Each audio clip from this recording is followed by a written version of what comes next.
Hey, what's up GameLeapers? This is Coach Eeks, and in today's video, we're going to be talking about the 3 best champions for each role for patch 12.8, which will be hitting the Rift in the next week. So to know who the best champions are going to be, it would be a great idea to stick around for the whole video. And if you want to master any of the champions we talk about in this video, make sure you check out the GameLeap website for all of our champion courses, guides, and VOD analyses. We're going to point out what the best players in the world do that so many people don't. So get that exclusive access by signing up, and let's get into the countdown. Now we're going to start off this video in the bot lane and move up from support to AD carry. So for support, the third best support you guys can pick in 12.8 is Senna. And ever since Riot chucked a 20% slow on Senna's Q, she has been an amazing performing support. And support has really become Senna's primary role ever since Riot changed the spawning of your miss rates. So if you kill a minion, you've got a much worse chance of getting a passive stack from it rather than if you let your AD carry kill the minions. So the 20% Q slow and just the fact that she's one of the best scalers in a game, and most elos you're going to get to the late game, which is when you'll have incredible range and also really good damage with your items. So Senna is the third best support for 12.8, but maybe one support who would like to play against Senna, this is Blitzcrank. And for Blitzcrank, the whole season has been really good, really because of the meta in the bot lane. By taking Glacial Augment as your keystone, you have so much pressure on the enemy bot lane, because if you land your rocket grab onto one of them, the other one is going to be slowed, and it's going to be pretty much impossible for that champion to peel whoever gets hooked. And if we think about recent changes in the bot lane as well, the Gale Force changed so the active is now 110 seconds. It gives Blitzcrank a bigger window to land his Q because the enemy champion won't have the dash as much. So this is another reason why Blitzcrank has to be on this list. But he's beaten to the number 1 support position by Pyke. And ever since Riot buffed Pyke's Q, so it deals even 100 damage at rank 1, and ever since last patch where they buffed Umbral Glaive, so it's 2300 gold, and the passive, the cooldown is also reduced, so when you're roaming around the map, you can kill more wards. This is really beneficial for a champion who's not just strong in lane, but also a champion who's amazing at roaming. And for support, you're not going to get the most gold in the game, so the fact that Umbral Glaive is cheaper makes it more affordable, and therefore Pyke reaches his first item spike quicker than any other support pretty much, because the other support items, the mythics, are more expensive. This gives him a massive advantage, and this is why he's number 1. Now moving on to the 3 best AD carries for 12.8, and for number 3, it's pretty exciting, because for Ezreal in 12.8, your ultimate's cooldown is getting reduced at later ranks, and this is going to be huge, because remember, your Mystic Shot reduces your ultimate's cooldown anyway. So this means in the late game when you have lots of ability haste, you can probably have your True Shot barrage up in close to 20 to 30 seconds, maybe even quicker, depending on how much ability haste you actually have. So this is going to put Ezreal in a much stronger position, and a bit like Senna, Ezreal is a mid to late game champion, and in most elos games are going to last long enough for you to hit your power spikes, so this is why Ezreal has to be in consideration, but he's beaten to number 2 by Lucian. And for Lucian, it's the first time in ages where his win rate has been above 50%, and not only that, it's like 51-52%, which goes to show how good this champion is. Ever since Riot increased Lucian's attack damage per level and the AD ratio in his Vigilance passive, it's seen him take off. This gives him the late game scaling that he kind of needed, because your early game is Lucian, well, it's strong enough. This gives you the compensation in the mid to late game, so even if you are behind, you still have a chance to come back and win, because beforehand, it's either you win early or you lose. So Lucian is number 2, but he's beaten to the number 1 position by the lethal tempo Vayne combination. And to be honest, this is probably going to be the case for however long until Riot decide to nerf Vayne, or maybe even lethal tempo, because the interaction is still there where it's giving you the range at max stacks and also the attack speed. So Vayne, once you get to max stacks and actually get the range, you're pretty much the perfect AD carry. So Vayne is the number 1 for 12.8. Now let's move to the mid lane and talk about the 3 best for 12.8, and at number 3 we have Yasuo, who got buffed last patch, and the base HP going up to 520 and his ultimate's cooldown going down in the early game obviously give him a stronger laning phase and early game, which means you're going to die less and you're going to get more kills. And because Yasuo's mid to late game is so good already, this is going to allow you to hit the mid to late game more often. And in lower elos, I sound like a broken record at this point, but games are going to last longer. This is why Yasuo's win rate in lower elos is super high at the moment, and this champion is meant to have a high skill ceiling, which he still kind of does, but it's just too easy to make work, so if you're not abusing him, you have got to start doing it in 12.8. Now number 2 in the mid lane, not much is really changing for number 2 and number 1, so I'll just tell you guys these picks right off the bat. Number 2, this is Ahri. Is anyone going to really contest this? Hopefully not, because Ahri, you guys should know by now, is just a super consistent, blind pickable, counter pickable, zero weakness mid laner. You can build full damage with Luden's Tempest and Sorceress Shoes. You can go more utility based if your team is doing really well and has lots of damage anyway with Lucidity Boots and Everfrost. You have a very good laning phase, you have a charm, you have wave clear, you have mobility with your ultimate, and it's recharging now. So if you get a takedown, you get another stack of your Spirit Rush. She's just an amazing all-around champion and has to be a number 2. But number 1 is a champion who brings more consistent utility than Ahri, and honestly, it's just scary barrier. This is Veigar. Now in the early lane, Veigar is not really scary, because you just want to stack your Q and eventually get to the point where you can take over, especially with Predator and your Everfrost. So it does require you to navigate your way out of the laning phase, but once you do, hands down, the best champion in the game, because you have so much pressure, so much agency. The power of your event horizon, especially when you get to level 13 and the cooldown is down to 12 seconds or less because of the ability haste, the enemy team has to play around just that one cooldown. If they don't keep track of it, you will win every single team fight. And because you're stacking your Q quicker because of the buffs earlier in the season, Veigar is #1.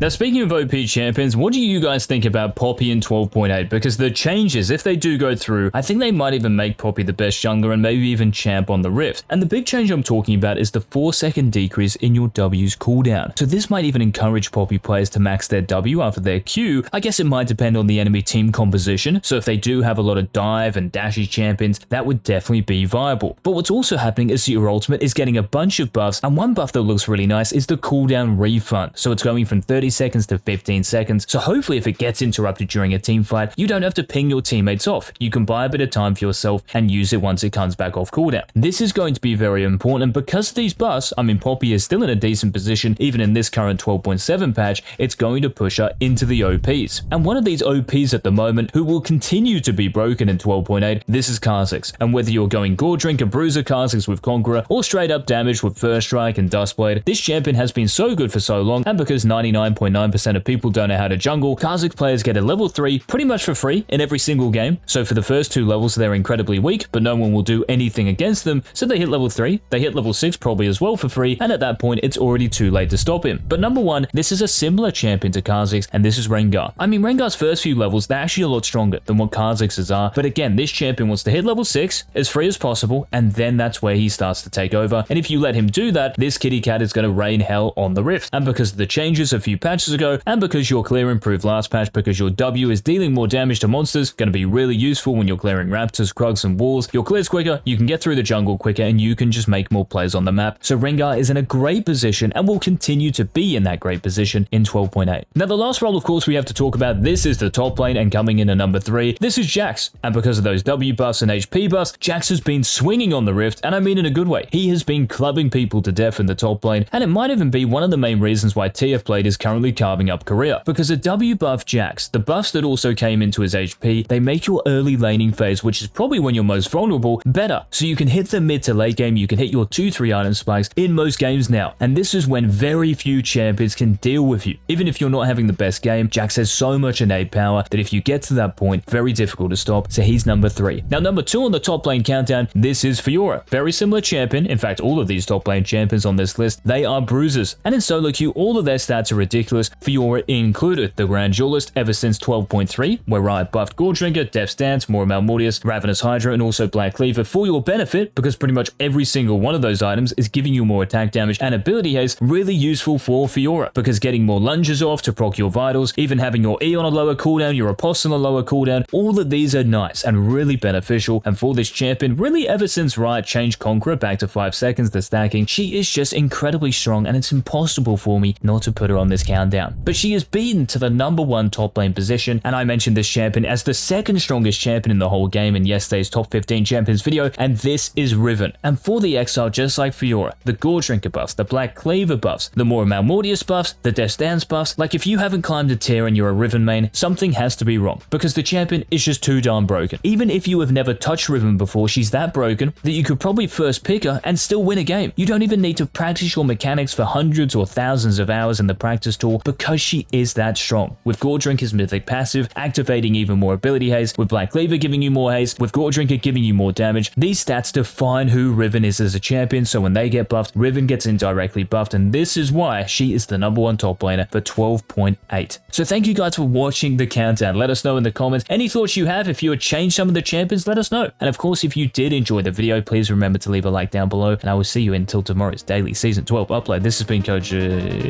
Peace.